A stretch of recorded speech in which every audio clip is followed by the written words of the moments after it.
everybody, and welcome to Season 5, Episode 14 of History's Greatest Idiots, the show where we go back through all of history and bring you examples of complete, insane, stupid, terrible decision-making so that you can learn lessons from other people's terrible mistakes and never repeat them again. But who are we kidding? We're humans. We like making mistakes. And man, there's a bunch of mistakes happening in the world right now.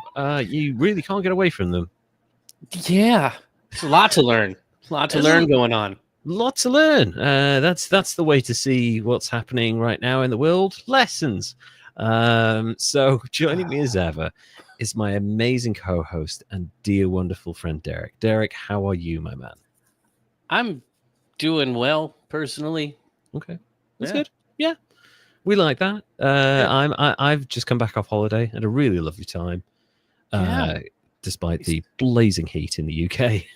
You sent some pictures from a lovely place with waterfalls and greeneries. Yeah. Oh, Anglesey is such a really amazing part of the UK. It's got a microclimate, so pretty much anything that's happening on the mainland doesn't happen. Like the opposite happens on Anglesey. But it's also got like 30 beaches. It's got mountains, it's got forest land, it's got farmland, it's got some of the best food. Oh my god, the food is so good. And yeah, it kind of reminds me a little bit of Amity Island from Jaws, only without the deadly sharks, you know. Worst we get is jellyfish. Yeah. Oh, well. Can you imagine Amity without the sharks? Like, that sounds like heaven, basically, is what you've got. So yeah, but I don't know. That Jaws movie with jellyfish would have that'd be just as scary. It would be just as scary. A little less action-packed. Yeah. Could you imagine, like, Quint sharing tales? I caught a 7-foot jellyfish off the coast of Portugal, and 30 men went in the water, and only 5 came out, and they got stung to hell. And yeah, that's really slow. Yeah, Robert Shaw getting drunk on a film about jellyfish. Yeah, I would love that. Pay me to make that, Hollywood.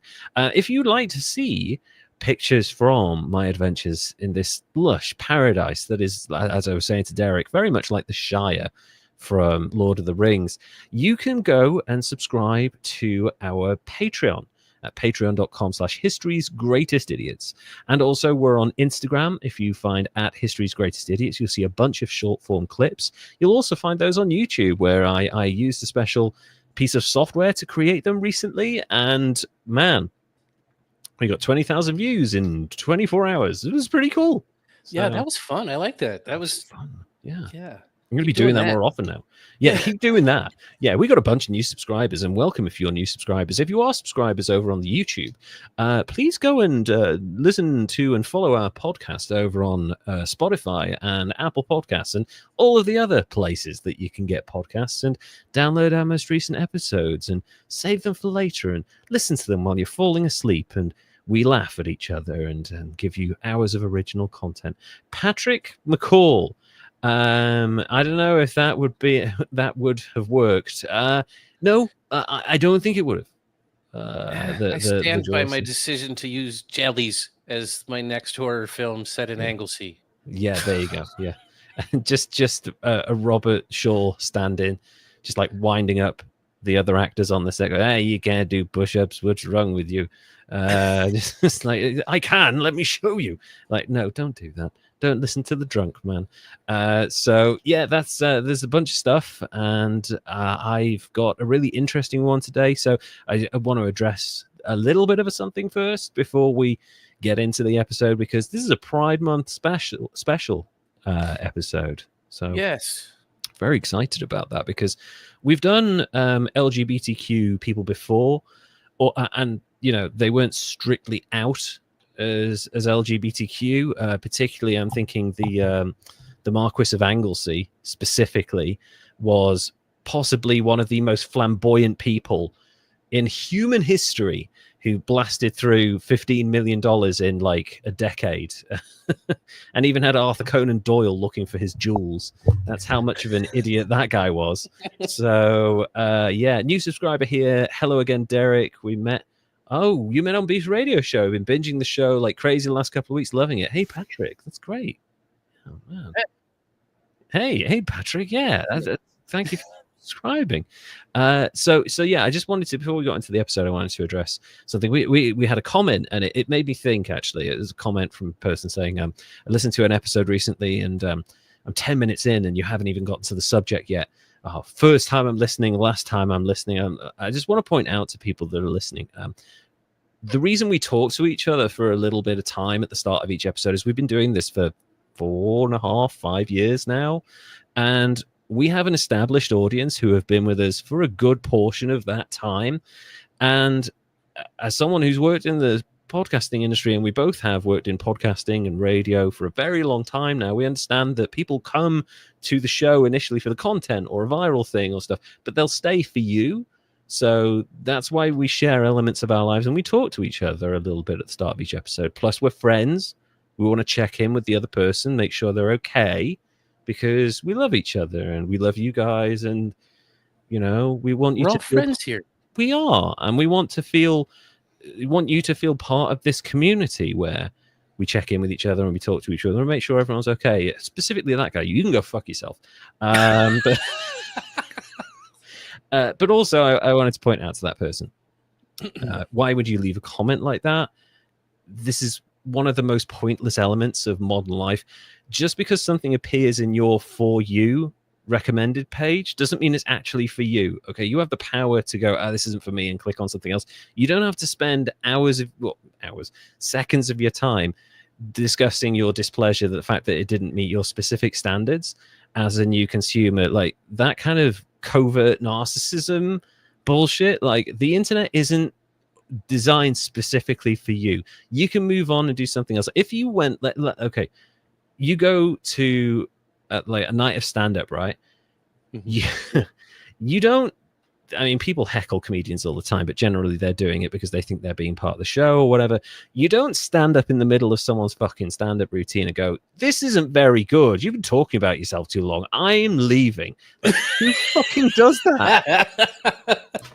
That's the equivalent of what you're doing. I know it's a false equivalency to a certain extent, but ultimately, the internet, everything on the internet that you consume isn't going to be for you. It doesn't mean you have to leave a comment telling people that they're doing it wrong because you don't like it. Yeah. We're doing fine. Stand right up in the middle. This wasn't on the album. I'm out. This wasn't on. Could you imagine? You're playing it wrong. Play it faster. Can you imagine saying that shit? Why be negative when you can just be happy? Yeah, listen, it's too fucking hot to be negative. Okay, just chill out. Do something else with your time. You don't have to leave a comment on a fucking on a Spotify video. Come on. Of all the videos. Anyway, so I just wanted to address that. Anyway, the introduction's out of the way. It's only 9 minutes. Sorry to the person who's been listening. It's been going on for a while, but we need to make sure that everyone's okay. And we do the call to action and we address things. But today we've got our Pride special episode, and I'm very excited about this because I've seen the film Milk, and I'm sure a lot of people out there have, with Sean Penn and there's the fucking grown-up dude from Goonies. He's in Deadpool 2. He's Thanos. Josh Brolin. Yes. Josh Brolin. There you go. Yeah, I've seen the film Milk. Really good film. It's part of that like Sean Penn thing where he was like, "Oh, I think I'll win another Oscar this year. I'll do Milk." So it's a good film. I knew elements of this guy's life. I didn't know quite everything. How much of Harvey Milk's life did you actually know? Or do you know? None. Not very much. Not very much at all. And I want to say that I watched part of the movie, but I must have wandered off. Sure. Because, I just recently learned a bunch of stuff that I would have known if I had watched the movie. So I'm like, apparently I just said I've watched the movie. Yeah, and obviously one of the reasons we're covering Harvey Milk, first of all, we mentioned it last episode, we're going to cover Harvey Milk and want to follow through on that promise. But also, Harvey Milk's had his name removed from a US vessel by the powers that be. So, who seemed threatened by having a gay man memorialized in the Navy. It's such a strange thing So It's to return to that warrior ethos there. He wasn't warrior enough somehow. yeah, he served in the military, but he wasn't military enough. He wasn't stereotypically military enough, even though if you look back through a lot of history, like one of the guys that helped George Washington win the war was also one of the most flamboyantly gay men in human history from Prussia. And yeah. The guy that smelled nice, right? Yes, and who brought his boys with him. So yeah, literally just came aboard with a bunch of his, like, these are my lovers. Yeah, wait, and they're like, wait, hold on a fucking minute. We don't even know what sexuality is yet. So let's this is very confusing for us. Go and talk to the 6'3" guy. Maybe you can help him. So the one with the wooden teeth. So yeah. It's also, I think, the same thing's happening with Rosa Parks, or has happened with Rosa Parks. Like, she's been removed from something. Was it Rosa Parks, or was it was it Harriet Tubman? Harriet Tubman, maybe. Yes, yeah, they did that, and then they took the Enola Gay out of the thing, off of the record. They took Enola Gay. Dumb things, yeah. But like, why? Because like, you can't have the word gay and nuclear weapons tied together. Like, what's that about? I don't know. It was keyword searches, I think, is how they were doing it. Yeah, that's my specialty. I could have helped them with that. That's where I'm building my empire on. See, they could have just used podkeys, and they would go over to podkeys. Been able to. Yeah. Just go over to pod-keys.com, my website, and you can search podcasts by keyword and see them ranking and stuff. Whole bunch of stuff happening with that. Very excited. Anyway, so Harvey Milk. Let's. It was just because it says gay. That's so fucking pathetic and childish. Like, who is making the decisions now? Is it fourth graders? Yeah. Like, what is this about? Jesus. Wow. Okay, so let's get to someone who is genuinely really good at politics. As opposed to the people who have removed him from like American history. Harvey Bernard Milk was born on May 22nd, 1930 in the New York City suburb of Woodmere to William Milk, Billy Milk, old Billy Milk over there, and Minerva Carnes, who's got like a fictional character name from fucking Harry Potter world. Yeah. Yeah. That's very magical.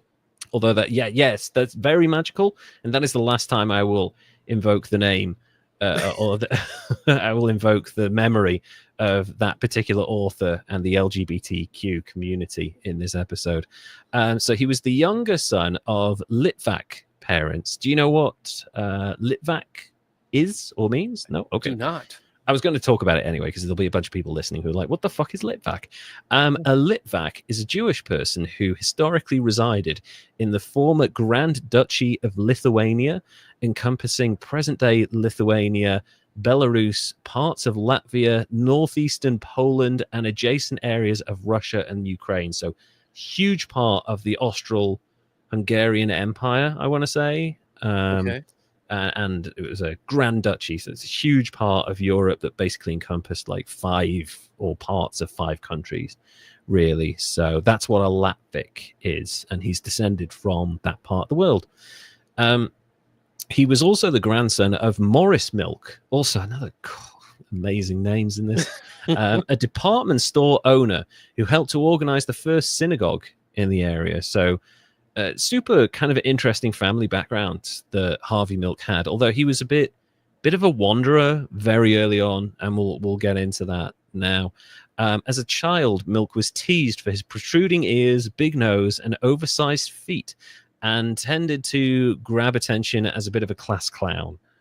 Okay, because he was like a walking Mad magazine. Basically, yeah. he's like a Funhouse Mirror kid, basically. Yeah. And to be honest, yeah, I mean, I was going to say as a ginger person who is kind of very socially awkward, I did try and grab attention through humor, and it kind of carried on through the rest of my life, as you may be able to tell.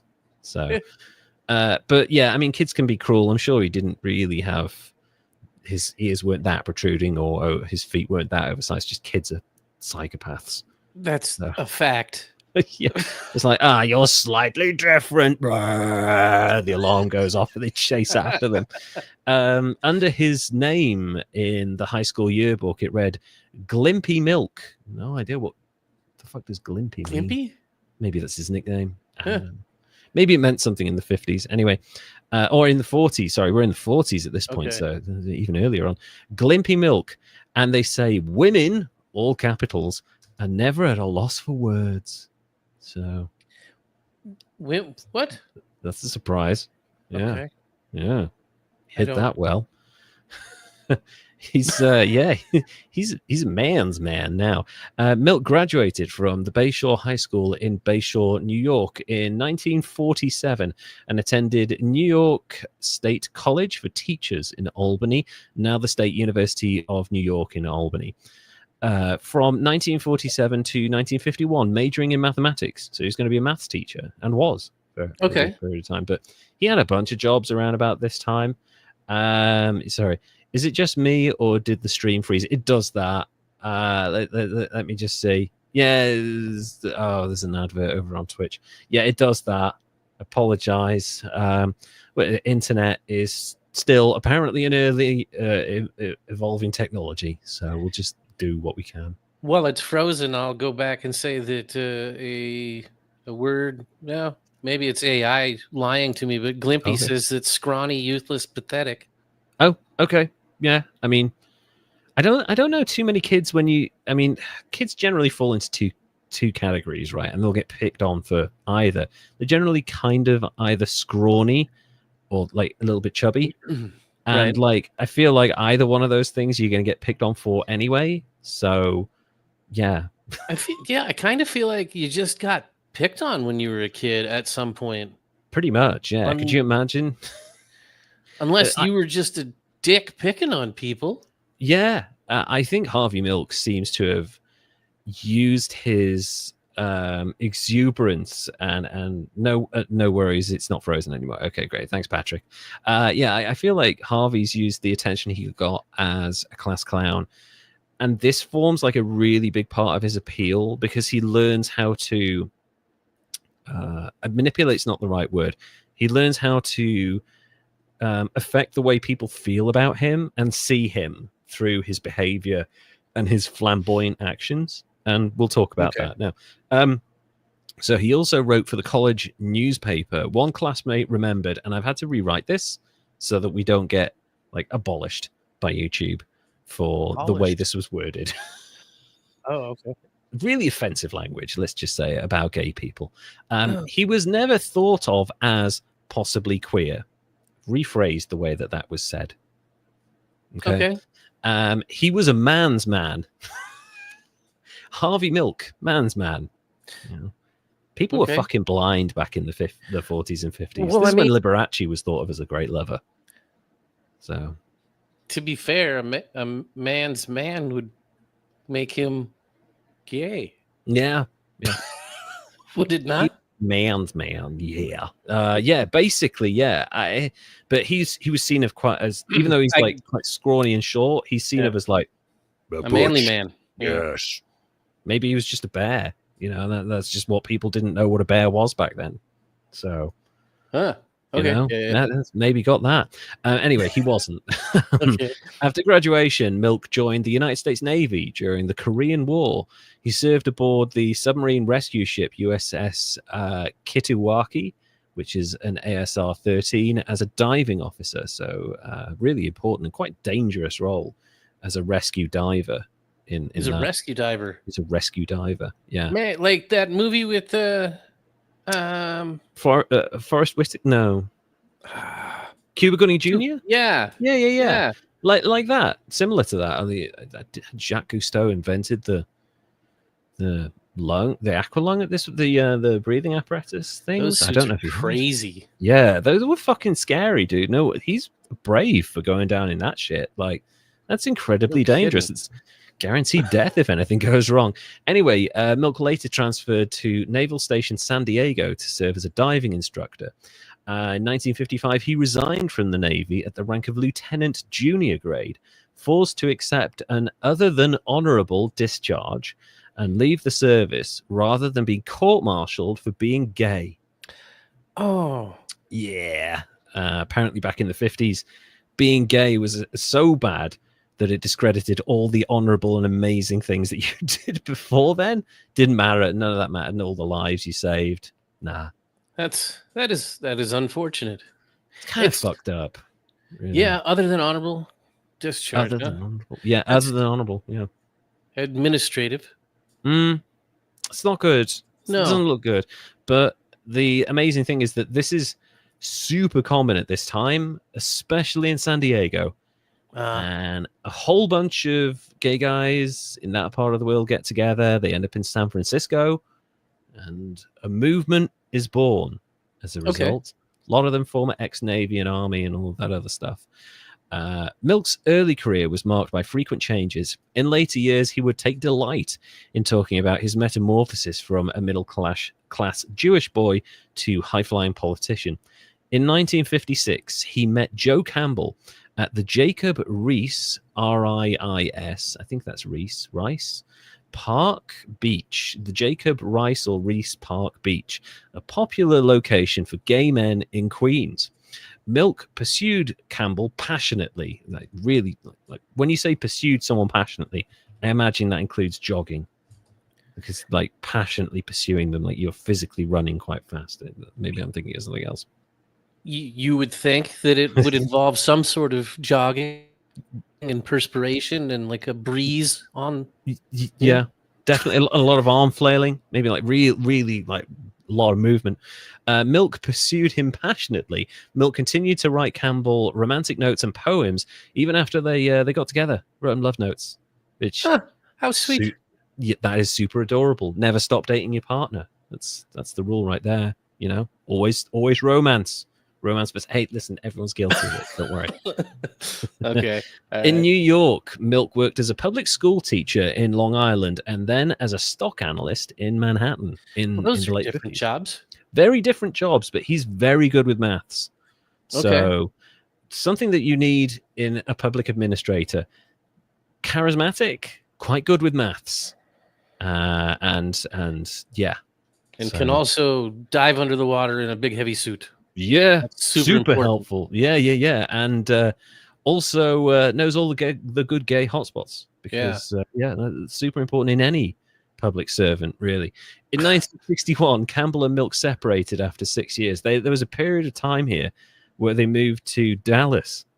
They wanted a milder climate in winter and a warmer climate in summer, and they thought Dallas, Texas, as a gay couple in the late 1950s was a really good, solid move for them. And they went there and they thought, oh, the nightlife's boring here. Let's go back to New York. Amazing decisions there. Yeah, I don't know. Dallas doesn't seem like the move in the 50s. I don't think Texas in the 1950s is a particularly welcoming place if you're an openly gay couple. I mean, I wasn't around then, but it doesn't seem like it would have been the place. No, it wouldn't have been my first choice. But then again, this is, the late 50s. There aren't that many places you can go. So it's kind of New York or bust at this point, really. And, we're a long way away from the Christopher Street riots and the Stonewall riots and stuff like that. So, New York is it, really, for gay men in the 1950s. Milk tried to keep his early romantic life separate from his family and work. Once again, bored and single in New York, he thought of moving to Miami to marry a lesbian, a lesbian friend, to have a front, and each other would not be in the way of the other. A situation that, obviously, if you're familiar with it, knows that the actual situation, the name for it is a lavender marriage. Aha. Which I love that. I think it's a romantic, a really beautiful name for something like that. So, yeah, it was at that moment they realized they fucked up. Yeah, moving to Dallas, not a wise move. But yeah, so he considered a lavender marriage. However, he decided to remain in New York, where he secretly pursued gay relationships, or as they're known in the gay community, relationships. Yeah. In 1962, Milk became involved with Craig Rodwell, who was 10 years younger than he was. Though Milk courted Rodwell ardently, as seems to be his skill, waking him every morning with a call, waking him every morning with a call and sending him lots of love notes, Milk was uncomfortable with Rodwell's involvement with the New York Mattachine Society, a gay rights organization. Oh, I thought he was in the mob. Yeah, I thought maybe he was working for Castro or something like that. But no, he's not in the mob, or he's just trying to work to further the cause of gay people across the world. When Rodwell was arrested for walking in Reese Park and charged with inciting a riot and with indecent exposure. It's two very different charges. You feel like one doesn't really go in hand with the other. Really. I don't know. Well, what was he exposing and where? And I mean, and where did the rioting part come in? Let me tell you what he was exposing. The law required men's swimsuits to be extended from above the navel to below the thigh. He spent 3 days in jail for that. He was wearing Speedos. Okay, well, it's okay. You seen what happened when Elvis did his gyrations around that same time? And then women came a flocking and stuff. Maybe he incited a riot. With the Speedos. Yep. You know, them budgie smugglers. They're everybody fainted. Quite powerful. Yeah. They are the powerful inciter of riots. You know, no wonder LA was under so much pressure recently. All those guys walking around in Speedos. Yeah, man. That's exactly what started it. Was. Yeah, Speedos, it's not immigration. Yeah, assless chaps, Speedos. Man, no wonder there were laws. How society's fallen. Anyway, Milk abruptly stopped working as an insurance actuary. I got there in the end, and became a researcher at the Wall Street firm Back and Company. Okay. He was frequently promoted, despite his tendency to offend the older members of the firm by ignoring their advice and flaunting his own success right in their face. So that's always fun. Yeah, he's basically being promoted for being good at his job, ignoring the old guys around him and telling them to fuck off, essentially. So I don't think that's a problem. I think that's a good thing that he's doing that. He's like, no, you're wrong. I'm good at what I do. But that's the way we've always done it. Yeah, exactly. But like, I think it was probably for other reasons. Like, it's not at this point, it's not hard to realize what's going on with Harvey Milk. If society's changing a little bit, I think people realize that that's probably the reason that people resented him. It's nothing to do with his success. Although he was skilled at his job, co-workers sensed that Milk's heart was not in his work. Before Milk's 34th birthday, he started a romantic but troubled relationship with a gentleman called Jack Gallen McKinley. Milk helped recruit McKinley to work on conservative Republican Barry Goldwater's 1964 presidential campaign. Yes, you heard that right. Okay. He recruited this gentleman to work on a Republican candidate's presidential campaign. Mm-hmm. And if they'd have had Grindr back on the campaign trail then, it would have been nearly as active as it is at the current Republican conventions in 2025. You think so? Allegedly, yes. That's what I've heard.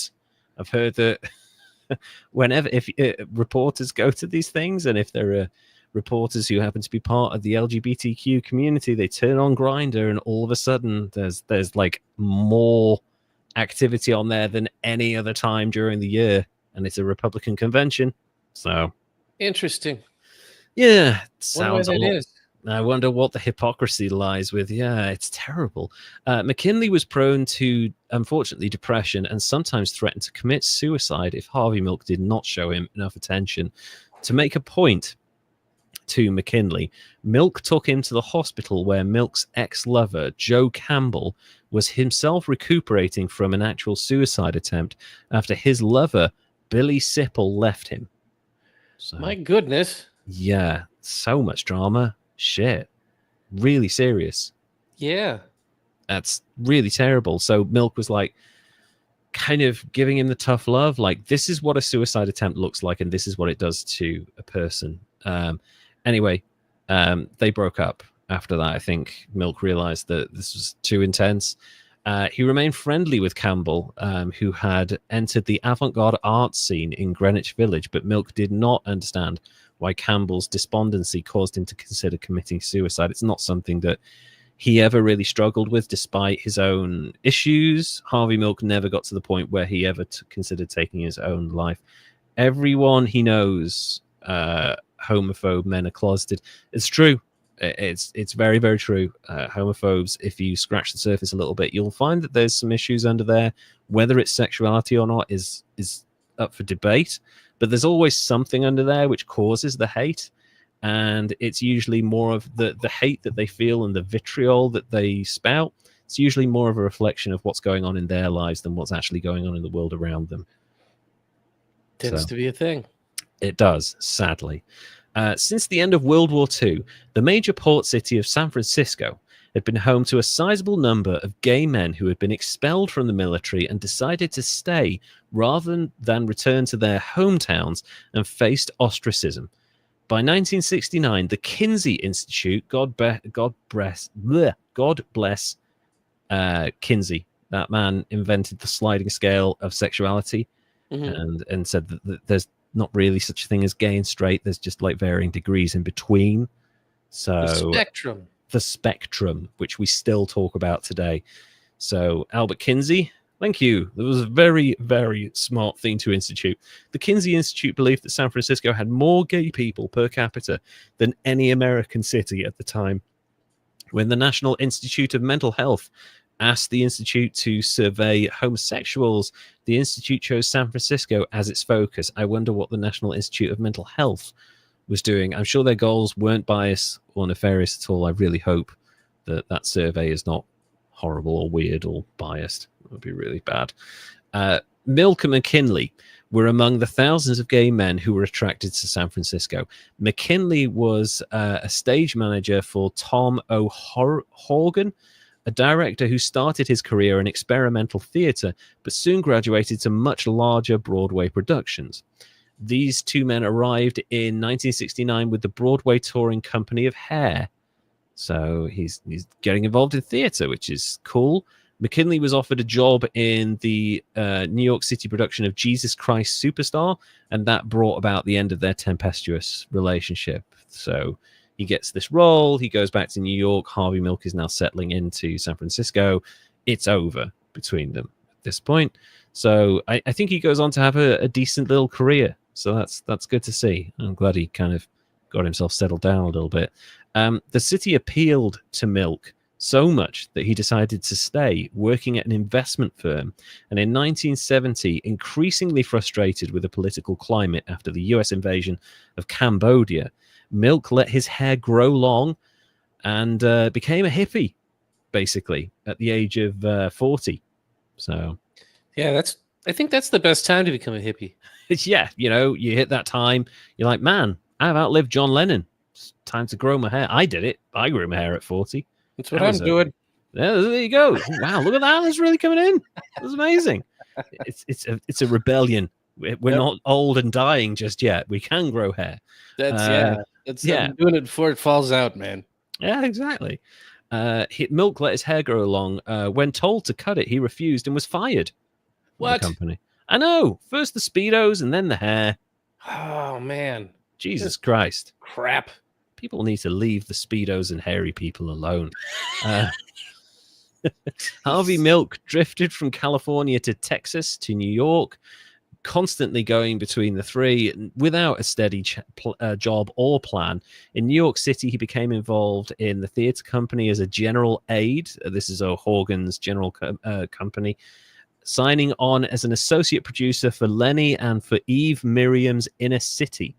So he's getting involved in theatrical stuff and production. So he's got something going on. The time he had spent with the cast of Flower Children wore away much of Milk's conservatism.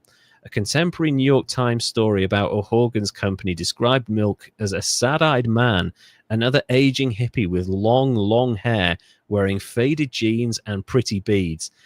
It's a rare occurrence and situation where someone is actually becoming less conservative the older they get. Oh, is it?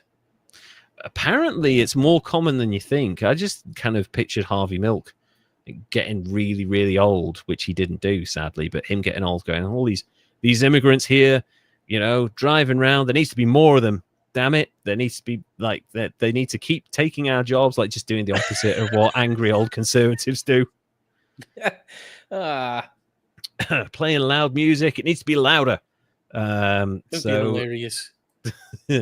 Craig Rodwell read the description of the formerly uptight man and wondered if it had been the same person. One of Milk's Wall Street friends worried that he seemed to have no plan or future, but remembered that Milk's attitude had shifted completely. I think he was happier than at any time I'd ever seen him in his entire life. So he's freed himself, effectively. Okay. He's getting older. He's gotten rid of the angry conservatism that kind of gripped him in his younger years, and he's kind of accepting who he is and becoming part of a scene now. So that's really good, and that's bringing him joy. So good for him. Rosa von Braunheim's documentary short film Homosexuals in New York, imaginative title, that one, shows Milk exuberant as a protester on Christopher Street Day in 1971 in New York City. From here, Milk met Scott Smith, 18 years his junior, and began another relationship. Milk and Smith returned to San Francisco, where they lived on the money that they'd saved working with the theater company. But in March 1973, Milk goes to one of the camera development places, and they destroy his roll of film. Completely ruin his roll of film. Just incompetence. Oh, okay. Yeah, this is an amazing moment where him being gay had nothing to do with this terrible thing that happened to him. They just lost his property and destroyed it. So he decided to open his own camera store on Castro Street with the last $1,000 that they had, with blackjack and hookers. No, it was one of those situations. Sorry, that was a Futurama joke. I'm going to open my own camera store with blackjack and hookers. One of those I can do better situations where he thought I can do a better job than these incompetent people that just ruined my film. And he was right. This store becomes a massive success and becomes like the central hub for all of his future work. Okay. Yeah, it kind of stops being a camera store and becomes like a political HQ after a while. So in the late 1960s, the Society for Individual Rights, also known as SIR, and the Daughters of Bilitis, or DOB, began to work against police persecution of gay bars and entrapment in San Francisco. Oral sex was still a felony. The way certain men behave around their partners, they might still think it's a felony, actually, by performing it. And in 1970, nearly 90 people in the city were arrested for having sex in public parks at night. So, yeah. I mean, it's illegal, but they're being specifically targeted while, straight couples are up at Lovers Lookout, having sex in the back of Cadillacs. Instead of dealing with that, they're targeting the gay guys in the park. Is it because they didn't have Cadillacs? Yeah, they've got Volkswagens, so just get after them. That's what it is. It was. That's what it was. Yep. Yeah, they're going after the gay guys instead of the young couples. Mayor Aliotto asked the police to target the parks. He actually told them to target these parks, hoping that the decision would appeal to the archdiocese and his Catholic supporters in the area. In 1971, 2,800 gay men were arrested for public sex in San Francisco. By comparison, in New York City, a city significantly bigger than San Francisco at this point in time, that only recorded 63 arrests for the same offense. So, yeah. That is a drastically different number. That's a bit of a targeting thing there. And I'm amazed that the mayor has decided that listen, at this point in time, the kind of people that are living in San Francisco is shifting. And he's still trying to appeal to like older Catholic voters, even though the population of that is declining. And the population of LGBTQ people is growing massively. He's going after the biggest potential voter base, and he's doing it to please an aging, slowly dying voter base, which shows that he's not doing it for political gains. He's doing it because he wants to discriminate. against them. Yeah. Basically, which is crazy. So the city with the biggest gay population in America, and he's trying to drive them away. It kind of amazing that we live in a capitalist society and that people are still being driven away, despite the fact that you're supposed to look for more innovators or as many innovators as possible. This is the kind of shit that makes me glad I live in the time I do. ... Very true, Patrick. Yes, we're all completely free and nobody has any problems with gay people anymore at all. Yeah. Oh dear. Congressman Philip Burton, Assemblyman Willie Brown, and other Californian politicians recognized the growing clout and organization of homosexuals in the city and courted their votes by attending meetings of gay and lesbian organizations. Of course, one of the people to champion the cause of gay rights in California was a man called Willie Brown. Fuck's sake. Brown pushed for legalization, I should say, of sex between consenting adults in 1969, but failed. Sir was also pursued by popular moderate supervisor Dianne Feinstein in her bid to become mayor, opposing Alioto. So people who are more liberal and open to kind of the evolving needs of the people of San Francisco are now kind of starting to run against this incumbent, and it's becoming a problem for him. Okay. So, ex-policeman Richard Hongisto worked for 10 years to change the conservative views of the San Francisco Police Department and also actively appealed to the gay community, which responded by raising significant funds for his campaign for sheriff. Though Feinstein was unsuccessful, Hongisto's win in 1971 showed the political clout of the gay community in San Francisco. Sir had become powerful enough for political maneuvering, and in 1971, Sir members Jim Foster, Rick Stokes, and advocate publisher David Goodstein formed the Alice B. Toklas Memorial Democratic Club, also known as Alice. I'm just going to call them Alice from now on. It's a long name. I think if you're familiar with that. Easier to do, yeah, for sure. Significantly easier.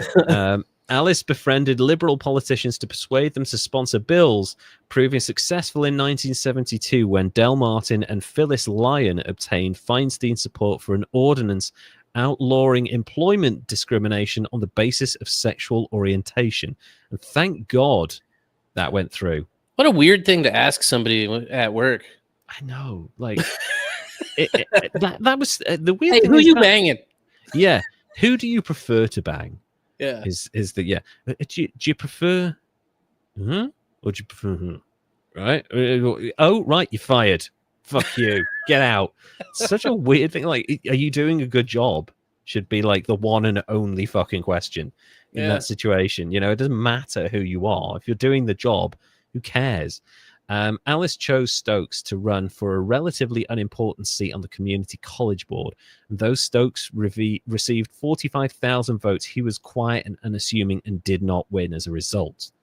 So this guy who's eloquent, who's very good at his job, didn't win because he's not charismatic. Foster, however, shot to national prominence by becoming the first openly gay man to address a political convention.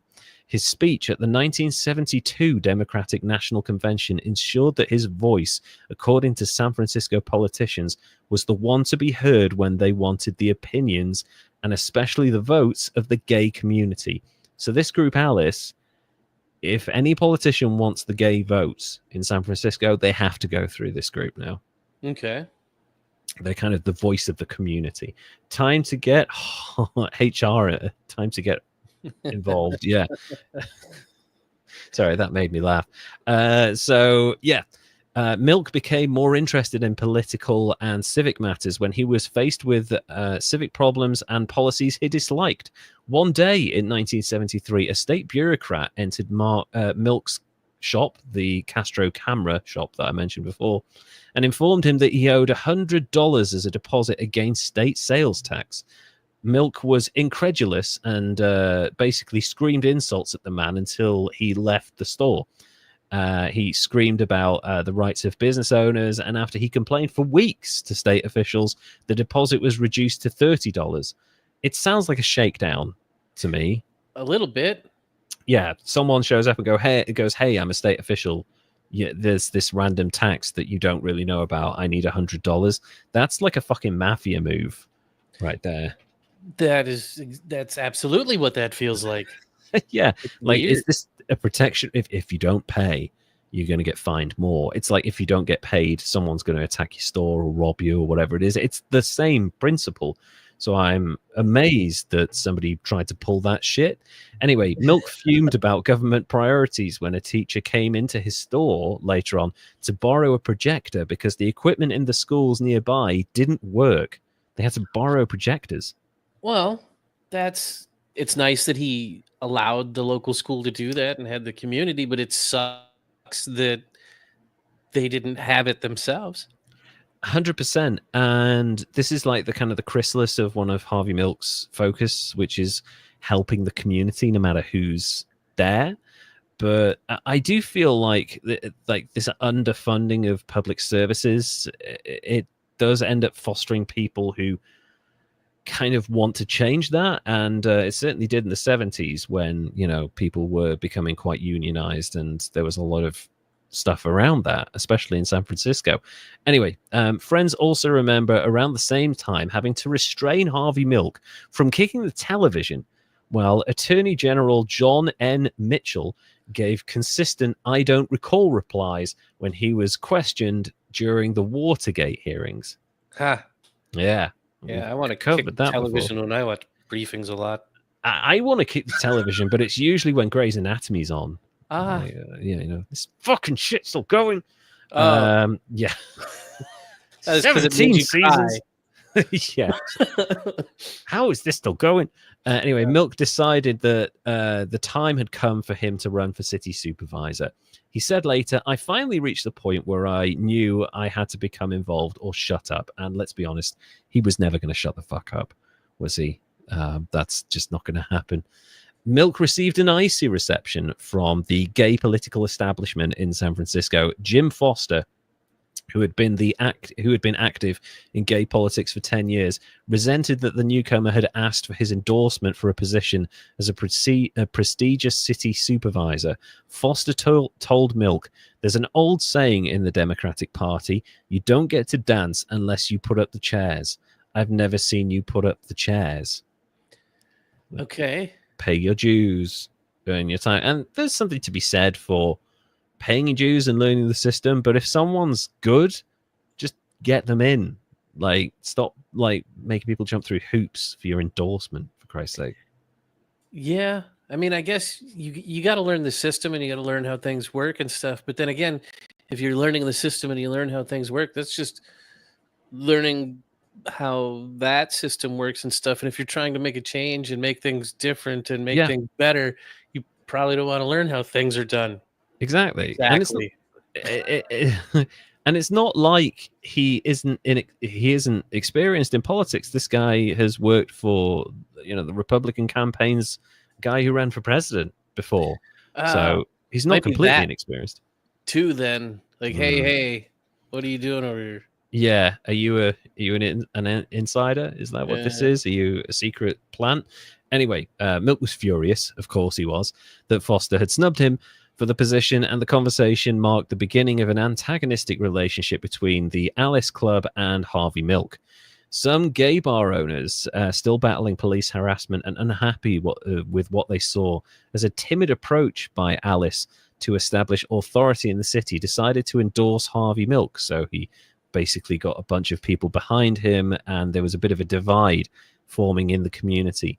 Milk had drifted through life up to this point, but had found his vocation, according to journalist Francis Fitzgerald, who called him a born politician.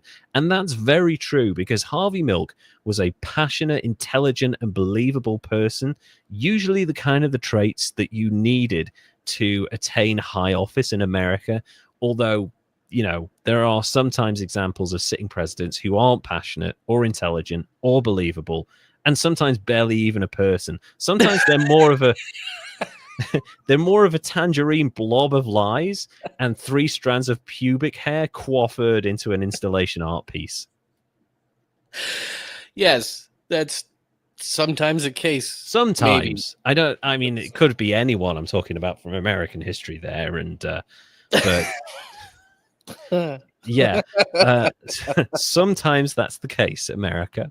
What's the timestamp on that? I have to make sure that I remember that for the highlights. Yeah.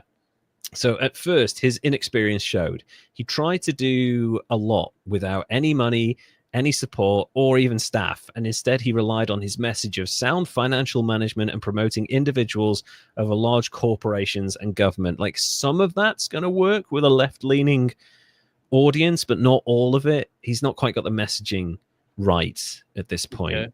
You know, this is a counterculture San Francisco. You really, really need to focus in on the very specific issues of this group of people that you're supposedly representing. He supported the reorganization of supervisor elections from a citywide ballot to district ballots, and I quite like that. I think that's, you're not gerrymandering. What you're doing is you're making sure that specific people represent the communities they live in. Okay. And I like that. I think if someone wins a specific district, then they should represent that district, and then you can represent that on a citywide scale. I think that's a better approach. That way you get a better vision of what's going on in different parts of the city. It would seem like you would have more of a chance to talk to the people in your district and then bring that information to your meetings. Completely, yeah. Because imagine going around an entire city like San Francisco with, at this point, 1 million people. How are you going to talk to 1 million people? You've got a much better chance of talking to a few 100,000 people in your little district. Ways. Yeah, in a specific district, which is much easier to manage. He also ran on a culturally liberal platform, opposing government interference in private sexual matters and favoring the legalization of marijuana. He's one of we vote Milk. Love it. Milk's fiery, flamboyant speeches and savvy media skills earned him a significant amount of press during the 1973 election. He earned 16,900 votes, sweeping the Castro district and other liberal neighborhoods, and coming in 10th place out of 32 candidates, despite the fact this was his first ever election. So it's quite a result for him. Had the elections been reorganized to allow districts to elect their supervisors, as he kind of suggested, he'd have won by a landslide, but he didn't. And that's actually a really impressive showing, I think. I mean, it took Margaret Thatcher like multiple attempts to get elected to like the Conservative Party. That's mostly because back then people could actually smell evil, as opposed to now when we've lost that sense. So yeah, we can't smell it, see it, or hear it. No, apparently not. No, he was just blind to it completely at this point.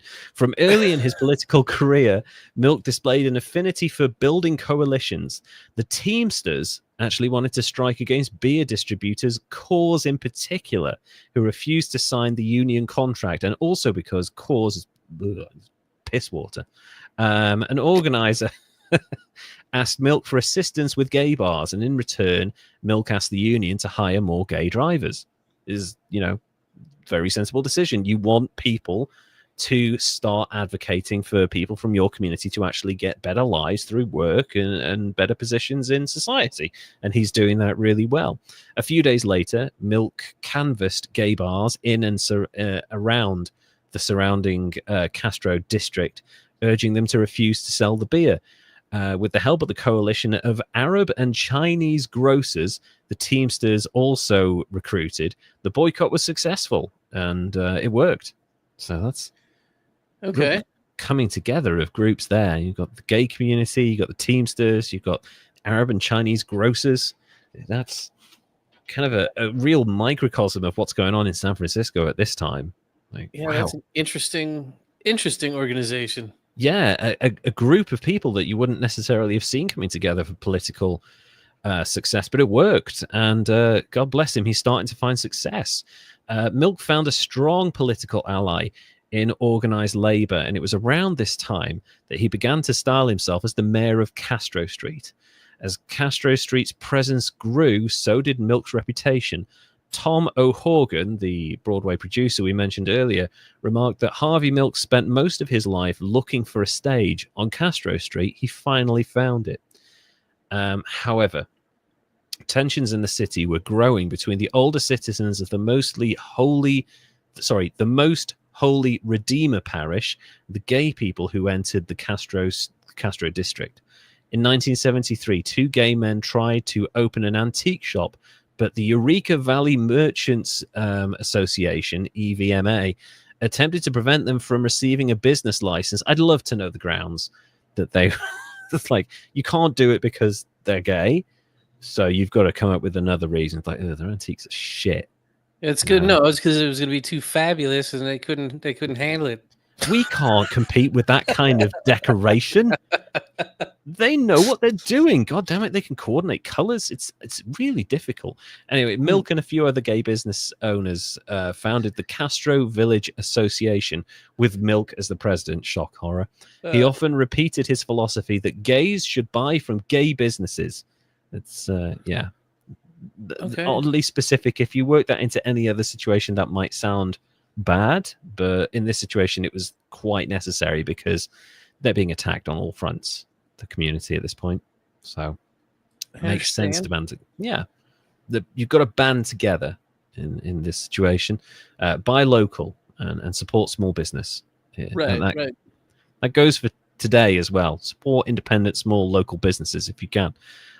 Although he was a newcomer to Castro District, Milk had shown leadership in the small community. He was starting to be taken seriously as a candidate and decided to run again for supervisor in 1975.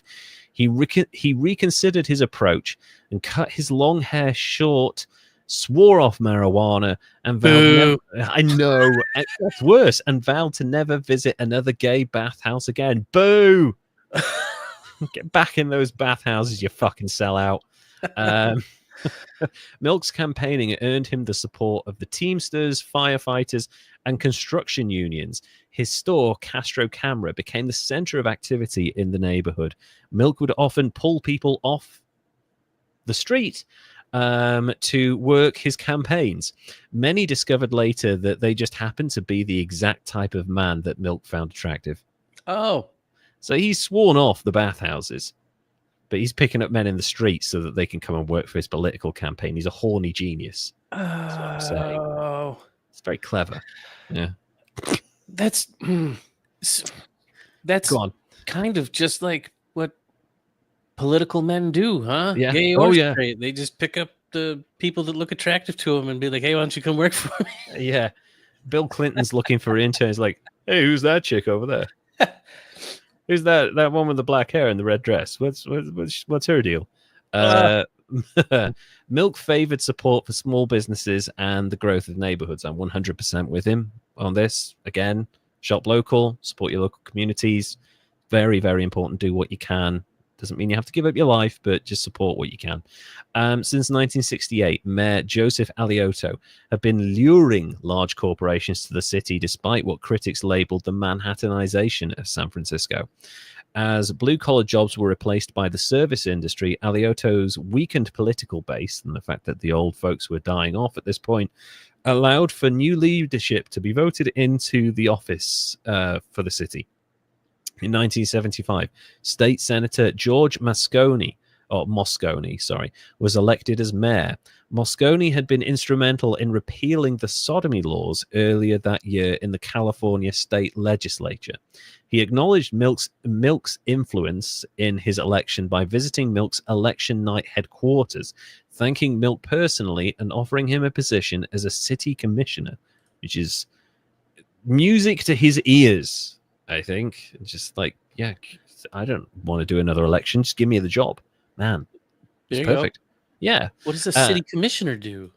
Oh, you remember Parks and Rec? I guess that's like a similar way of thinking about it. Like, I guess Ron would have been one of those types. Like, that would have been his sort of job. He's in charge of the Parks department. I guess he's looking after specific goings on within districts around the city. So Harvey Milk, being the king of the Castro district or Castro Street, he's kind of a very useful person, and he's very good at what he does. So he's offered a job. Despite the new leadership in the city, there were still conservative strongholds. However, in one of Moscone's first acts as mayor, he appointed a police chief to the embattled San Francisco Police Department. He chose Charles Gain, against the wishes of the SFPD. Most of the force disliked Gain for criticizing the police in the press for racial insensitivity and alcohol abuse on the job. You disliked him for criticizing them for those things?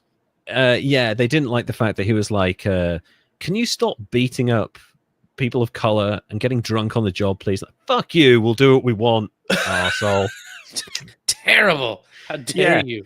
I'm a policeman. I'm supposed to be drunk while I'm on the job. God damn it. Yeah. How else do you expect me to beat people if I'm not drunk? You know? By request of the mayor, Gain made it clear that gay police officers would be welcomed into the department. This became national news, and the police and Gain expressed their hatred of him and of the mayor for betraying them. As they saw it, they really wanted to beat people up and just get drunk all the time. I mean, who doesn't want to get drunk all the time? But I don't know, beat people up while you're doing it. That's horrible. Yeah, it seems unnecessary. Yeah, especially in San Francisco. It's fucking hot. Don't exert yourself. Milk's role as a representative of San Francisco's gay community expanded during this time. On September the 22nd, 1975, President Gerald Ford, while visiting San Francisco, walked from his hotel to his car. Fascinating way to start this particular anecdote, I know, but it gets more interesting now. Gerald Ford, boring, walks, boring, from his hotel to his car, boring. Was it a Ford? That would have been perfect, wouldn't it? It would have been better if it had been a Ford and it just didn't start like his presidency. In the crowd, Sarah Jane Moore raised a gun to shoot him. It was an attempted assassination attempt. A former Marine who'd been walking by grabbed her by the arm as the gun discharged towards the pavement. The bystander was Oliver Bill Sipple, who had left Milk's ex-lover, Joe Campbell, years before, prompting Campbell's suicide attempt. Oh, wow. Yes. Wow, look at this small world. Very small world. An incredible moment, actually. The incident drew great attention to Sipple, but he's a private man, and he's not out. So he is very careful at this point about what happens in his life. Also, he's on psychiatric disability leave from the military because he's got PTSD from his time in the Korean War. And please leave this man alone. Sadly, that's not the case. Sipple refused to call himself a hero, did not want his sexuality disclosed. He didn't even want to give interviews to the press. But he did the right thing. He just wanted to be left the fuck alone. So leave the man the fuck alone. Milk had other ideas. Unfortunately, he took advantage of the opportunity to illustrate the cause that the public perception of gay people would be improved if they came out of the closet. He told a friend, "It's too good of an opportunity. For once we can show that gays do heroic things, not just all that caca about hanging out in bathrooms." Milk contacted a newspaper immediately. Several days later, Herb Cain, a columnist at the San Francisco Chronicle, outed Sipple as gay and exposed him as a friend of Milk's. I think the exposure was being outed as gay. I don't think being friends with someone is really the exposure here. But anyway, the announcement was picked up by national newspapers, and Milk's name was included in many of the stories. The New York Time magazine named Milk as a leader in San Francisco's gay community. Sipple was besieged by reporters as a result of this, as were his family. His mother, a staunch Baptist in Detroit, refused to speak to him ever again. Yeah. So, although he had been involved with the gay community for years, participating in gay pride events, Sipple sued the Chronicle for invasion of privacy. Good for him. President Gerald Ford sent Sipple a note of thanks for saving his life. Milk claimed that Sipple's sexuality was the reason that he only received a note as opposed to a photo op with Gerald Ford. Are we sure Sipple's mom didn't stop talking to him because she just hated Gerald Ford? Maybe. Yeah, because like she's a staunch Baptist. She would not have liked Jerry Ford at all. Yeah. Maybe it was because, she was like, how dare you stop that from happening? Yeah. She was probably a good shot. You should have let her have a go. So what we've got here is Harvey Milk outing a gay man who he knew nationally so that he could become more powerful. I mean, that's pretty much unforgivable, really. You've taken away a man's privacy and agency while he's also suffering from PTSD. Yeah, after he... Yeah, gosh. There's no positive way of spinning this. He fucked this guy over for his own gain. No good deed goes unpunished, I suppose. I know. So this guy, you either let the president be assassinated or you save his life and ruin your own, you know? And he doesn't even really thank you for it. You just get like a fucking bar napkin with cheers written on it and sent through your door, you know? Yeah. Well, I mean, McDonald's was a thing then. What the hell? I know. They wouldn't have got the reward money either. Milk's eventual state assembly campaign ran from the storefront of the Castro camera shop was a study in disorganization. Although the older Irish grandmothers and gay men who volunteered were plentiful and happy to send out mass mailings, Milk's notes and volunteer lists were kept on scraps of paper. It's not super great for organization, really. Anytime the campaign required funds, he'd open the till and just dip his hand in the register, and it wouldn't account for any of it. So, oh, wow. Yeah, that's super illegal, Harvey. What the fuck are you doing? You're supposed to keep very accurate records, and you're just like, just take $50 out the till. It's fine. Yeah. You know, that's not a good way of doing it. The campaign manager's assistant was an 11-year-old neighborhood girl. This is how disorganized this campaign was. They're roping in actual child labor at this point. I mean, it's the 70s. It is the 70s, and it's still more organized than George Santos. So Milk himself was hyperactive and prone to fantastic outbursts of temper, only to recover quickly and shout excitedly about something else. I suspect cocaine. In this moment, no one's talking about it, but... Well, it was the 70s. And it is San Francisco. Like, you can get all the chemicals quite easily. And, wow. He's got friends in all the right places for that. Anyway, many of his rants were directed at his poor lover, Scott Smith, who was becoming disillusioned with the man who was no longer the laid-back hippie he'd fallen in love with a few years earlier. If the candidate was manic, he was also dedicated and filled with good humor, and he had particular genius for getting media attention. He spent long hours registering voters, shaking hands at bus stops, movie theater lines. He took whatever opportunity could come along to promote himself. He thoroughly enjoyed campaigning, and his success was evident. With a large number of volunteers, he had dozens at a time stand along busy thoroughfares on Market Street as human billboards holding up "Milk for Assembly" signs, while commuters drove into the heart of the city for work, which is actually, that's very good advertising. That's just a smart slogan, "Milk for Assembly." Yeah, it's very good. However, this manic nature often led to moments of poor judgment, like the aforementioned outing of someone whose life was basically ruined, but also the time on February the 19th, 1978, when Harvey Milk wrote a letter to President Jimmy Carter defending cult leader Jim Jones as a man of the highest character. Who did what? Yeah, that Jim Jones. You know, the guy who killed 1,000 people? The Kool-Aid Man? The Kool-Aid Man. Yeah. The guy from Guyana, Jonesville, or Jonestown, or whatever it was. Milk said he was cool? Yeah, Harvey Milk said he was a man of the highest character. Oh. It's not a good look, Harvey. Pick your heroes better, man. Yeah. Jesus. Maybe, he just... Whoops. Yeah, there's one of those, another moment where, like, there's no positive spin on that. Although, like, I guess Jim Jones early on was positive, like, in some ways, but he's a cult leader and he's about to kill a bunch of people.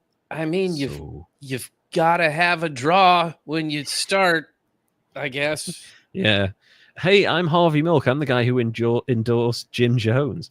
Was this before or after the Kool-Aid? I hope it was before. It was. It's literally a year before the Kool-Aid incident, I think, at this point. So, and we'll actually get to that because that, like, has huge impact on Harvey Milk's life for weird reasons. And I hope he stops drinking Kool-Aid. he never started. I think he's doing too much cocaine. Okay. He also complained that the prevailing gay political establishment, particularly the Alice organization, were shutting him down or shutting him out.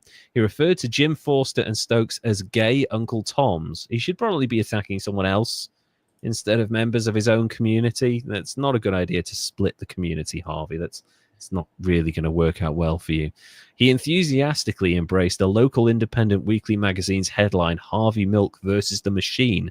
The Alice Club made no endorsement in the primary, neither Milk nor his opponent, Art Agnes, while other gay-aligned clubs and groups endorsed Agnes or did dual endorsements. He's starting to burn bridges in his own community now. So it's not good. I feel like his manic energy and ability to start arguments with random people is biting him in the arse, but he's charismatic, so he's sort of getting away with it, really. Okay. Go on. What are you going to say? It's kind of surprising. He's a divisive figure, I think, at this point. It's not unfair to say that. The race was close, and Milk lost by fewer than 4,000 votes. Art Agnes actually taught Milk a valuable lesson when he criticized Milk's campaign speeches as a downer. He said, "You talk about how you're going to throw the bums out, but how are you going to fix things other than by beating me? You shouldn't leave your audience on a downer." He's absolutely right. Actually, always leave them laughing or on a high. That used to be true. Yeah, I forgot. We're in the bad timeline. You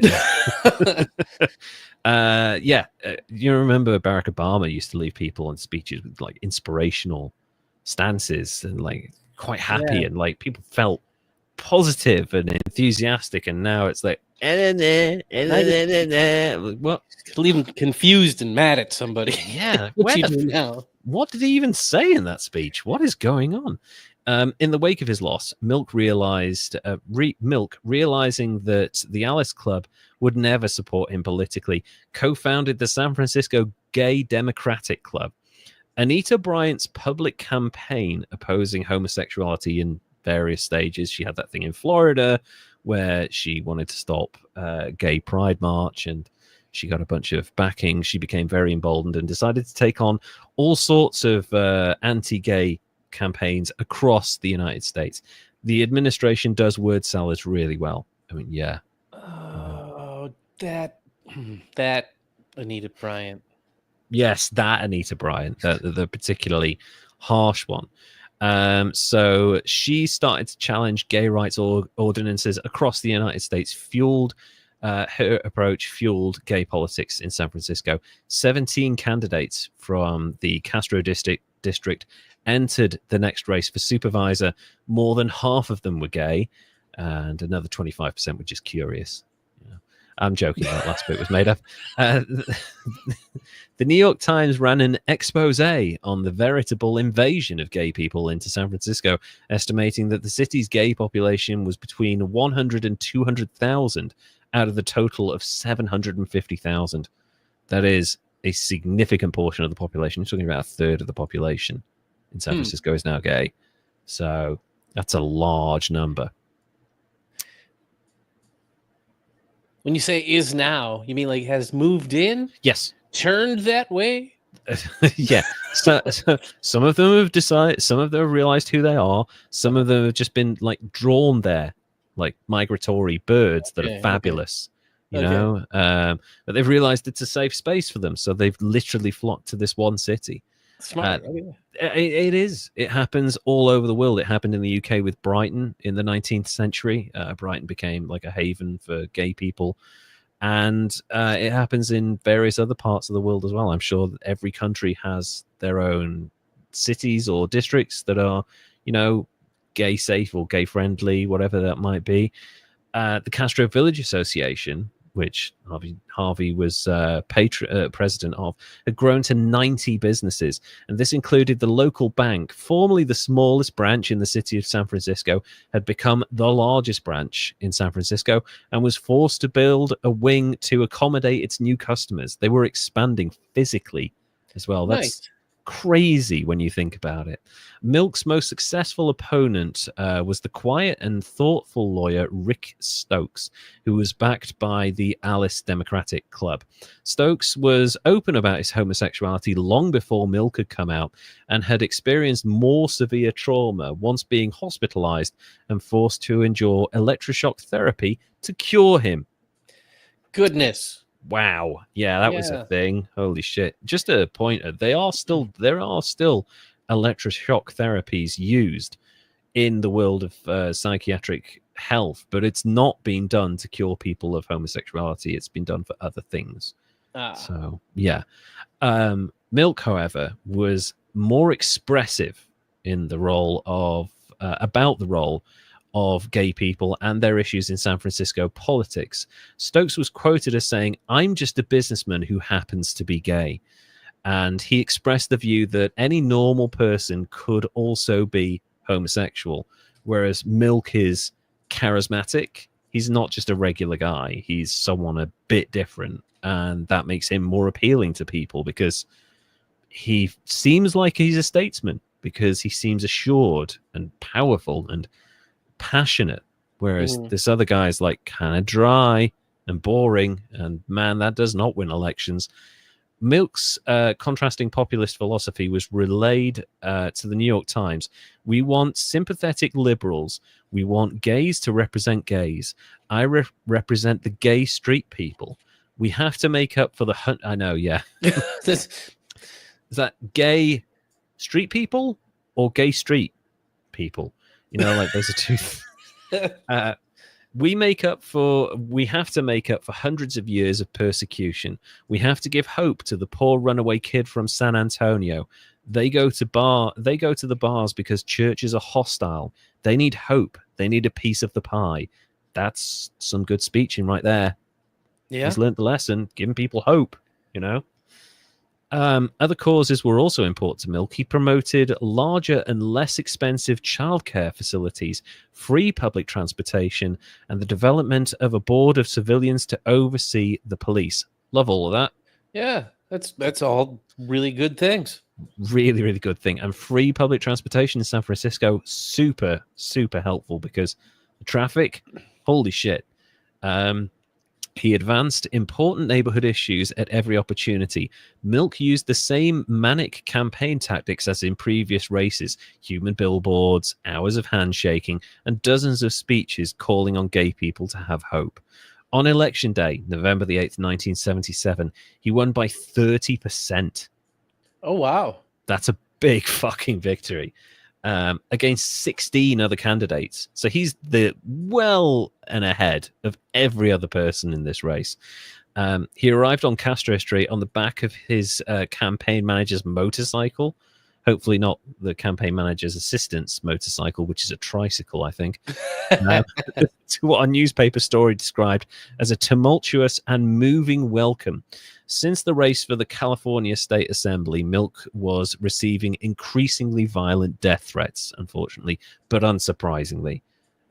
As you might imagine, it's the late 1970s. He's gay. It's not going to be a popular thing. Concerned that his raised profile marked him as a target for assassination, he recorded on tape his thoughts and whom he wanted to succeed him if he were killed, adding, "If a bullet should enter my brain, let that bullet destroy every closet door." It's nice imagery. It's not how bullets or closet doors work, Harvey. Sad to say. It's got to have the magic bullet for that to really work. What were you going to say? So, like, was his plan to just, like, put everybody's name on tape and then be like, if somebody shoots me, put all these names out of these people in the closet? Can you imagine? He's just like, he's recorded 3 tapes and sent them to different newspapers, and they're like, open this if I get shot, and it's just him outing a bunch of celebrities. That would be hilarious. It'd be everybody just paying for his security. Yeah, these are all the people I had sex with. Milk swearing in made national headlines as he became the first non-incumbent openly gay man in the United States to win an election for public office. So this is quite a big deal, really. I still don't understand that quote. Yeah, Dumb. one of the first gay people to win, but not the first gay person to win. So yeah. Anyway, he likened himself to pioneering African-American baseball player Jackie Robinson. And who am I to argue with him? I'll leave that to other people, say who had the bigger impact, Jackie Robinson or Harvey Milk, but I'm not getting involved in that argument. Sorry. The Castro district was not the only neighborhood to promote someone new to city policies. There's change sweeping San Francisco at this time. Sworn in with Milk were also a single mother, Carol Ruth Silver, a Chinese-American business owner, Gordon Lau, and an African-American woman, Ella Hill Hutch, all firsts for the city. So this is an incredible year in politics in California, really. Dan White, a very traditional political candidate and former police officer and firefighter, was also a first-time supervisor. Okay. And he spoke of how proud he was that his grandmother was able to see him sworn in, which is kind of sweet. But he's by far and away the least, I would say, from what you can read about his politics and his behavior, the least. He's the most traditional candidate. He's quite conservative in his approach to things, and Harvey Milk immediately does not like him. So we'll get into that. Milk's energy, affinity for pranking, and unpredictability at times exasperated a board of supervisors president Dianne Feinstein. In his first meeting with Mayor Moscone, Milk called himself the #1 queen and dictated to Moscone that he would have to go through Milk instead of the Alice Democratic Club if he wanted the city's gay votes, a quarter of San Francisco's voting population. So he's vicious in his political maneuvering. He's now undermined their power. He is now the sole representative of the gay community in San Francisco. Okay. According to him. The biggest target of Milk's ire were large corporations and real estate developers. He fumed when a parking garage was slated to take the place of homes near the downtown area and tried to pass a commuter tax so office workers who lived outside of the city and drove into work would have to pay for city services they used, or they could take one of his free buses in, which is just easier anyway. So just do that shit. Milk began his tenure by sponsoring a civil rights bill that outlawed discrimination based on sexual orientation. The ordinance was called the most stringent and encompassing in the nation, and its passing demonstrated the growing political power of homosexuals, according to the New York Times. Only Supervisor Dan White, who, as we mentioned, shared a mutual hatred with Harvey Milk, voted against it. Mayor Moscone enthusiastically signed it into law with a light blue pen that Milk had given him for the occasion. Special pen. Harvey Milk registered pen. Wow. Harvey Milk registered light blue pen? I don't know. It's some special pen. I'm sure there's significance to it, but who knows? Anyway, another bill Milk concentrated on was designed to solve the #1 problem, according to a recent citywide poll. Dog shit. Yeah. They polled the entire city and they're like, what's the #1 problem in San Francisco right now? And they were like violent crime, antisocial behavior, theft. Like, apparently it's dog shit. I feel like San Francisco has had a poop problem for a long time, and it has evolved from dog to human in recent years. Now it's even worse, and apparently it's full of shit people. Within a month of being sworn in, Harvey Milk. People poo on the streets. Oh, people poo on the streets? Oh yeah, that was a recent problem I hear from friends that were out there. That's gross. Oh my god, they need to build public toilets. Let people shit in those. Wouldn't that be smart? Wouldn't it be? Jesus, this is an easy solution there. Anyway, within a month of being sworn in, he began to work on a citywide ordinance to require dog owners to scoop their pets' feces. Dubbed the Pooper Scooper Law, its authorization by the Board of Supervisors was covered extensively by television and newspapers in San Francisco. Anne Cronenberg, Milk's campaign manager, called him a master at figuring out what would get him covered in the newspaper. He invited the press to Duboce Park, Duboce? D-U-B-O-C-E. Is that Duboce? Duboce? Duboce? Duboce? Is that Dubois? A park. Duboce. Dubois Park, to explain why it was necessary, and while cameras were rolling, stepped in the offending substance seemingly by mistake. His staffers... It was a big Tootsie Roll. A big old pile of shit. His staffers knew, actually, he'd been at the park for over an hour before the press conference, looking for exactly the right place to walk in front of the cameras so that he could accidentally step in shit. So it works. It earned him more fan mail than any other point in his life and his tenure in politics, and went on to become national news. That's really fucking smart. Gay man steps in dog shit is your headline with that one. Yeah, apparently it went nationwide, and I guess it's one of those things where local business city assemblyman Harvey Milk called the press to talk about dog poo and stepped in dog poo. It's like, wow. Yeah, that's one of those last stories that they put on the news that people remember. So it's very, very smart. On November the 10th, 1978, 10 months after he was sworn in, Dan White resigned from his position on the San Francisco Board of Supervisors, saying that his annual salary of $9,600, equivalent to $50,000 in 2024, was not enough to support his family. I feel like it was.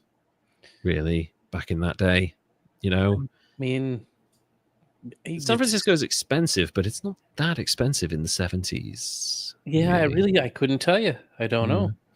And food was a lot cheaper then as well. So I think it's other stuff. Anyway, he resigned the 10th of November. He was on the Marine Corps birthday. It was what? Sorry, nothing. He resigned just before Veterans Day there. Oh, that's interesting. Yeah. And he's a fireman and a police officer, so he's not a veteran himself. Harvey Milk is, but not this guy. But anyway, within days, White requested that his resignation be withdrawn and he be reinstated.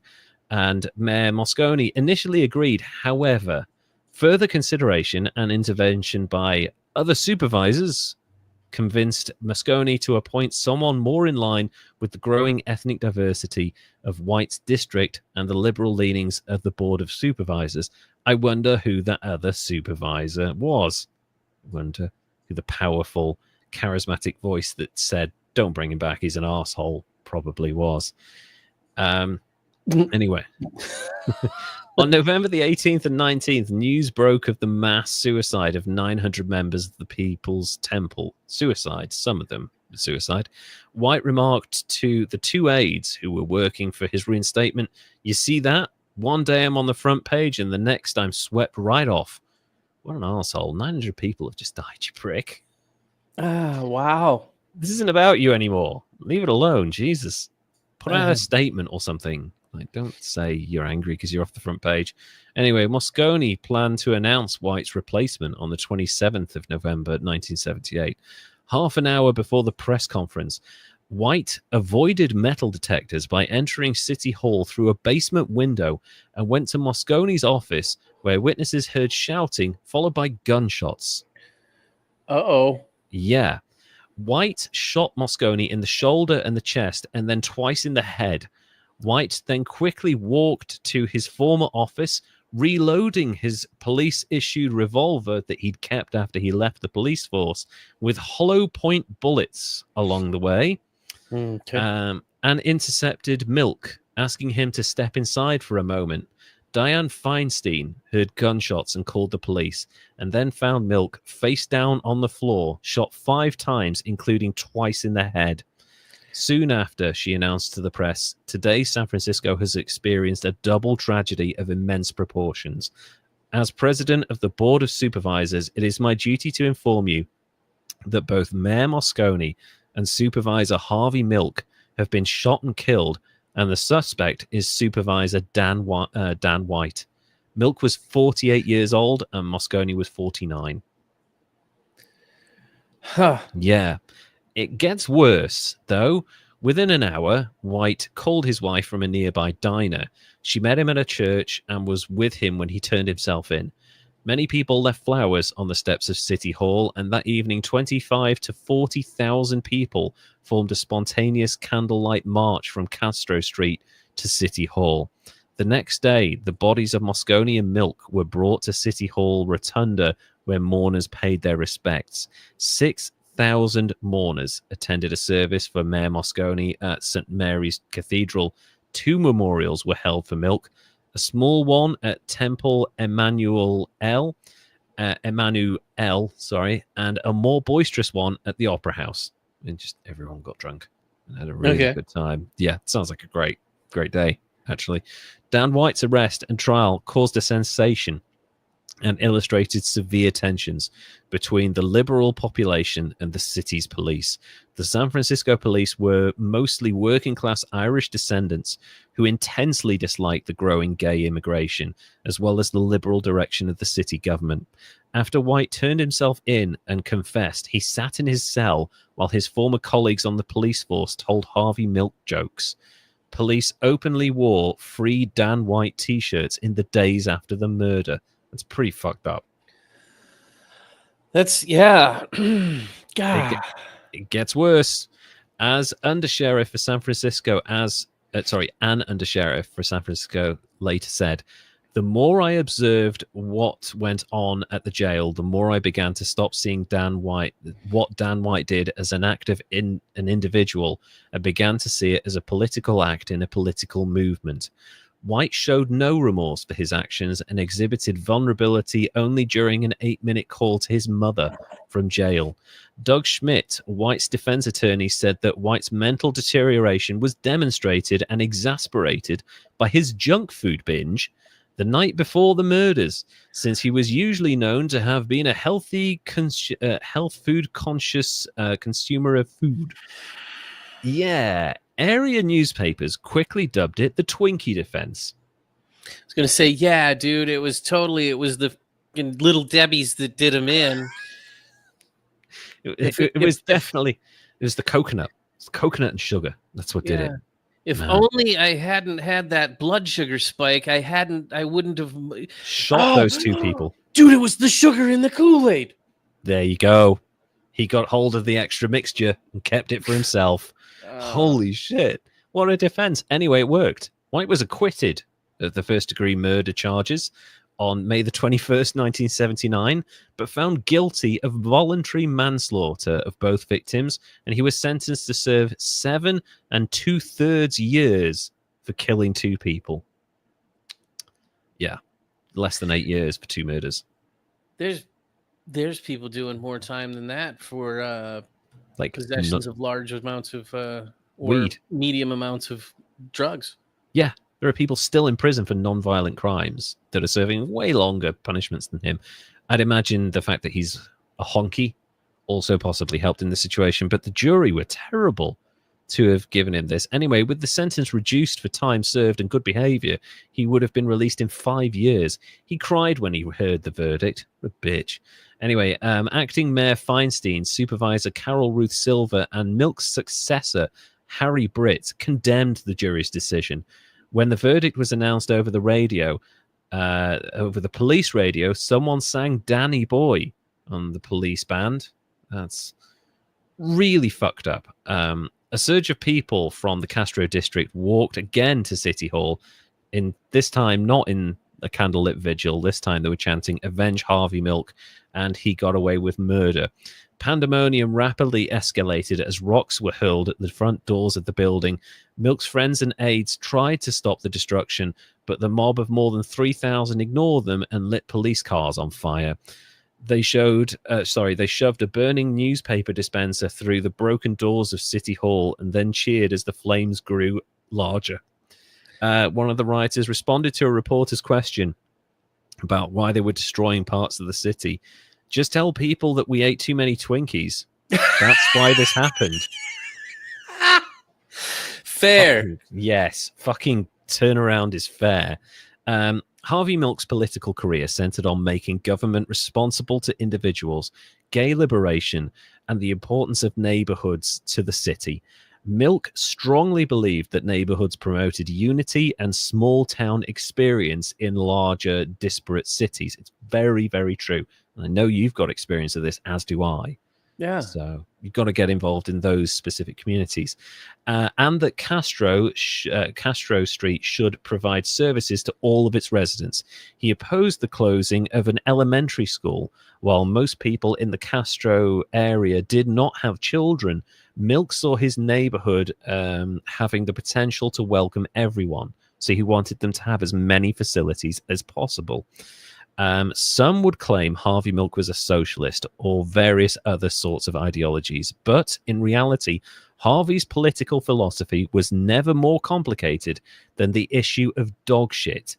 Government should solve people's basic problems. And that was his political belief. And that's it, really. That's what government is there to do.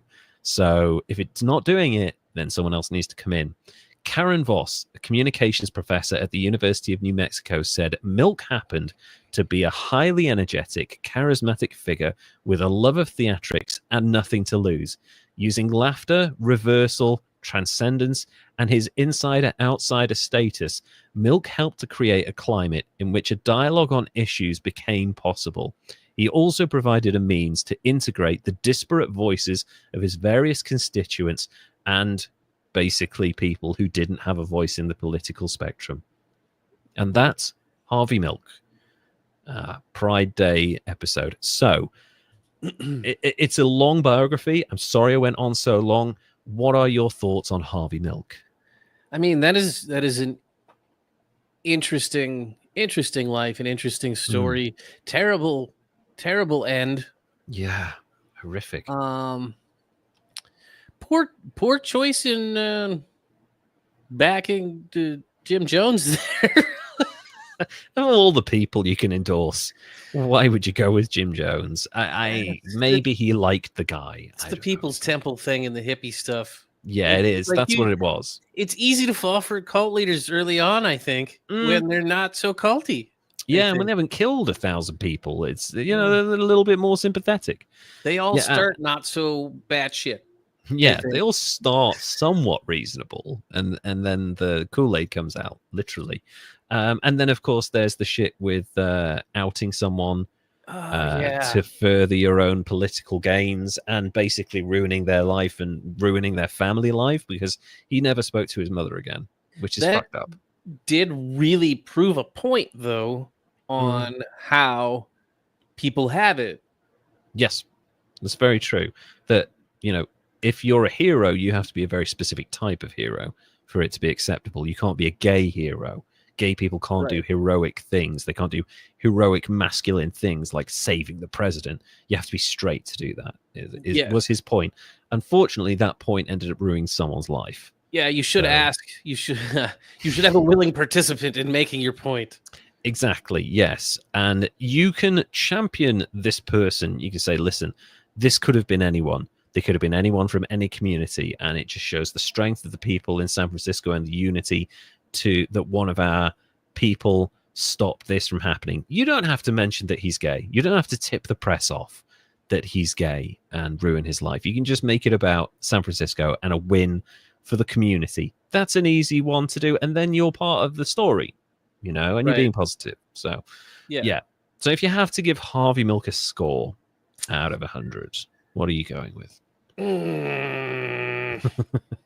No. Oh, no. I give him whatever I gave Andy Kaufman. Oh yeah, that was like was that like a 2? I did that 5. It was low. Yeah.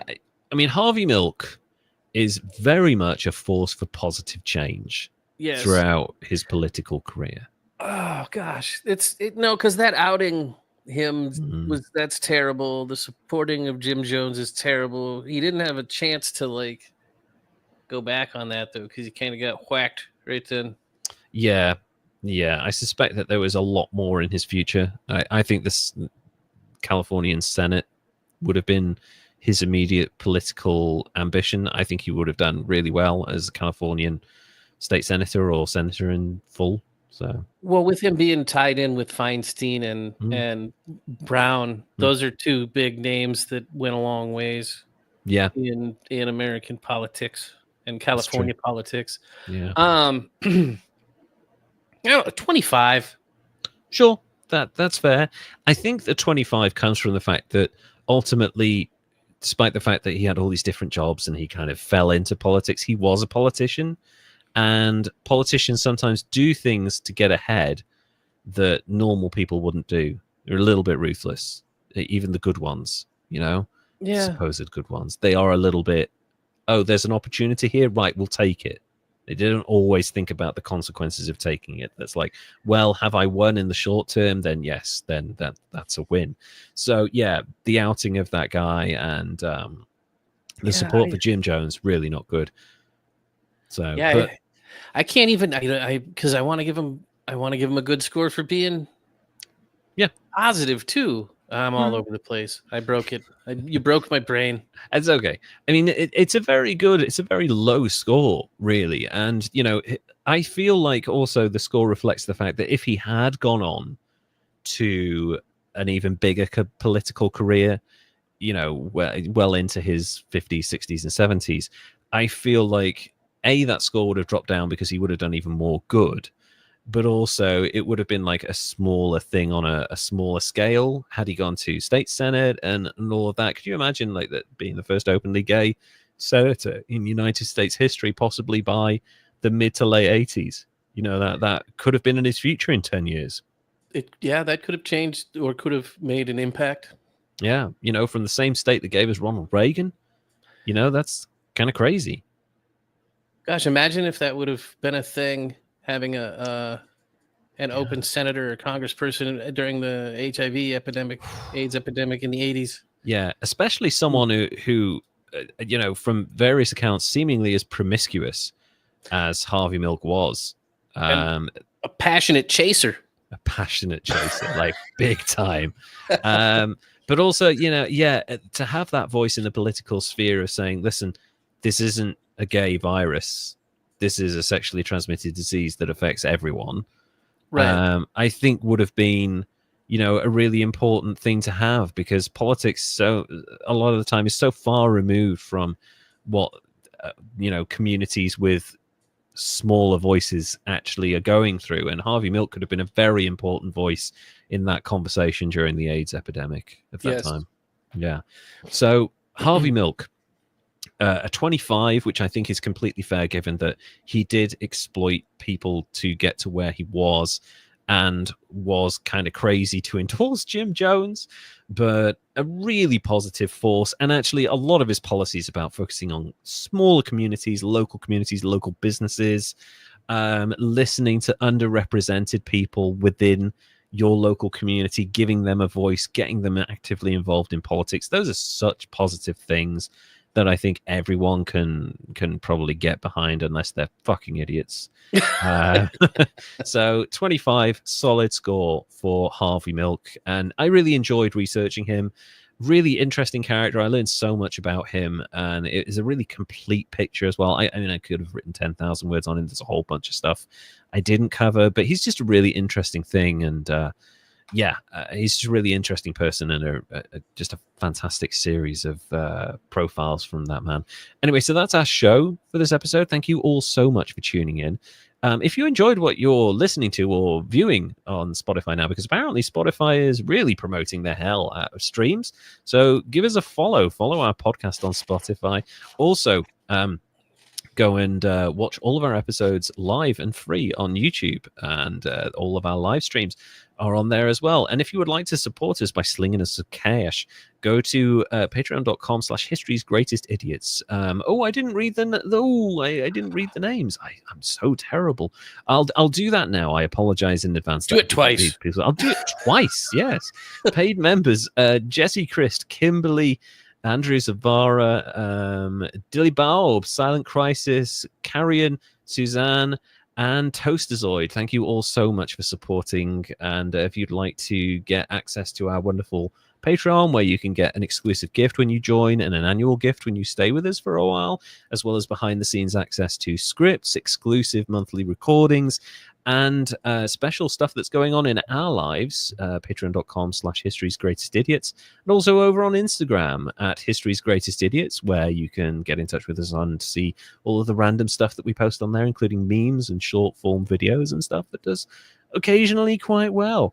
Patrick McCall, thank you so much for joining us today. Time to binge the rest of your episodes.